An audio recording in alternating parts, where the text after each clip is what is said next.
Good morning to all students of Patna Sahib Singh Pathshala and any other person who are interested in social science study for the refinement of their personal and social life. हम लोग ने start किया है पटना साहिब सिंह पाठशाला online civil services classes के में civil services की preparation को हम लोग किस तरीके से करें। इसमें हमने एग्जामिनेशन पैटर्न पर बात कर लिया, सिलेबस इन डिटेल पर बात कर लिया, बुक लिस्ट पर बात कर लिया। आज हम लोग को करेंट अफेयर हम लोग ने टोटल डिसाइड किया था कि 8 पॉइंट्स में बात करेंगे। तो उसमें चौथा करेंट अफेयर होता है, फिर पांचवा टाइम टेबल, छठा motivation, seventh physical and mental health and आठवां एनी पर्सनल क्वेरी। कोई भी personal query, social personal questions भी आप हमसे कर सकते हैं। मैं उसका एनोनिमस तरीके से आंसर देने की कोशिश करूँगा। वैसी चीज़ें टॉपिक जो अपने माँ बाप भाई बहन से या और अन्य किसी लोगों से शेयर नहीं कर सकते हैं। नहीं, आज का वीडियो है करंट अफेयर पे। तो सबसे पहले हम लोग देखें कि मेन एग्जामिनेशन का जो हमारा सिलेबस है उसमें कुछ टॉपिक्स दिए हुए हैं पेपर 1 में, 2 में, 3 में, 4 में, 3 में और 4 में। तो कौन कौन से टॉपिक हैं जो कि जिसमें करंट कंटेंट भी पाए जाते हैं। तो हम लोग जीएस पेपर 1 में ऐसा 17 पॉइंट्स है जिसको हमने सिलेबस से ही छाटा है, उसको लिख लिया जाए। पहला पॉइंट है इंडियन सोसाइटी, दूसरा है डाइवर्सिटी ऑफ इंडिया, तीसरा है वीमेन इश्यूज़, चौथा है पॉपुलेशन इश्यूज़, पांचवा पॉवर्टी इश्यूज़, छठा developmental issues, seventh effect of globalisation on society, eighth है सोशल एम्पावरमेंट, नाइन्थ है communalism, tenth regionalism, 11th secularism, 12th water bodies, 13th ice caps, 14 flora and fauna, 15 की natural resources, 16 location of industries, 17 urbanisation and its problems and remedies. ये paper 1 के topics हैं जिनका current content को लिखना पड़ेगा answers में। तो करेंट कंटेंट हम कौन कौन से सोर्सेज से पढ़ेंगे वो भी हम अभी चर्चा करेंगे तुरंत। पेपर 2 में करंट कंटेंट वाले टॉपिक्स हैं। नंबर 1, इसमें 23 ऐसे 24 ऐसे छोटे छोटे खंड हैं जिसमें करंट कंटेंट को एग्जामिनेशन में लिखना पड़ेगा। यानी कि पेपर 2 का सिलेबस जिसमें करंट पार्ट है वो है issues pertaining to federal structure, दूसरा devolution of power and finances, तीसरा सेपरेशन ऑफ पावर, चौथा Indian constitution vis other countries, fifth pressure group, sixth informal association, seventh NGO, eighth self help group, ninth health issues, 10th education issues, 11th poverty issues, 12th hunger issue, 13th important aspect of governance, 14th role of civil services, 15th neighbourhood relations, 16th bilateral groups and agreement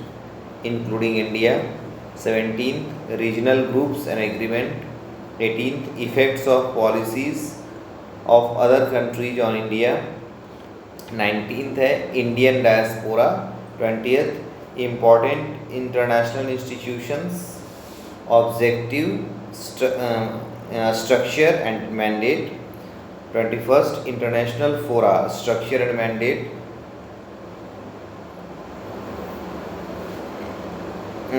23rd है schemes for vulnerable sections and 24th है judicial reform.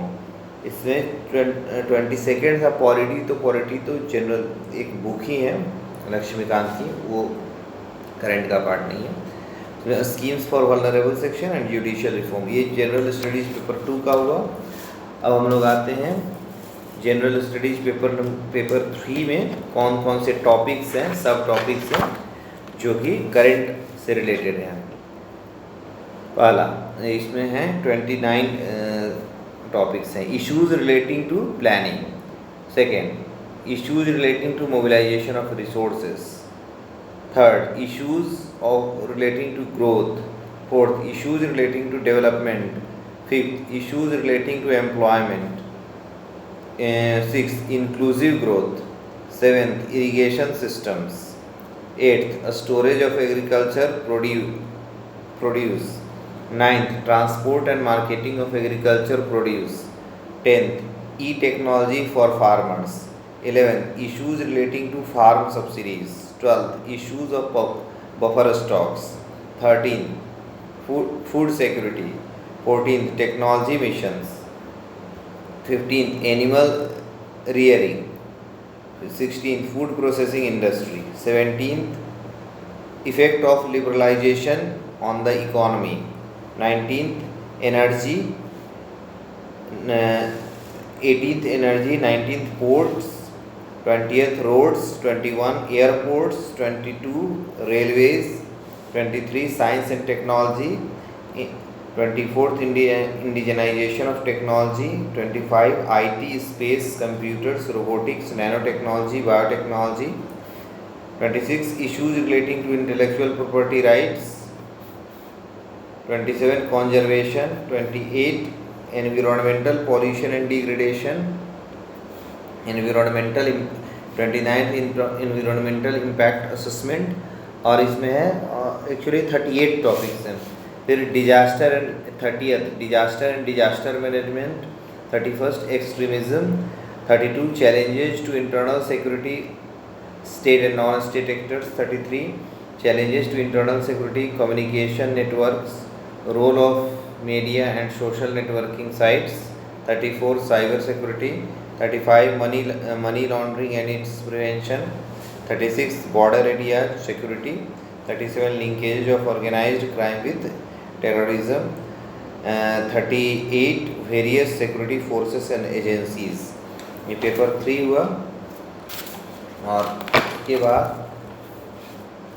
कुछ keywords हैं ethics में जिससे related topics को हमको current से collect करना पड़ेगा। जैसे पहला है इथिक्स, दूसरा वर्ड ह्यूमन वैल्यूज़, तीसरा है एटीट्यूड, चौथा moral attitude, fifth political attitude, sixth social influence, seventh persuasion, eighth aptitude, ninth integrity, tenth impartiality, 11th non partisanship, 12th objectivity, 13th dedication to public service, 14th empathy, 15th tolerance, 16th compassion, 17th emotional intelligence, 18th ethical dilemmas, 19th laws, 20th rules, 21 regulations, 22 concerns, 23 ethical guidance, 24 accountability, 25 ethical governance, 26 ethical issues in international relations,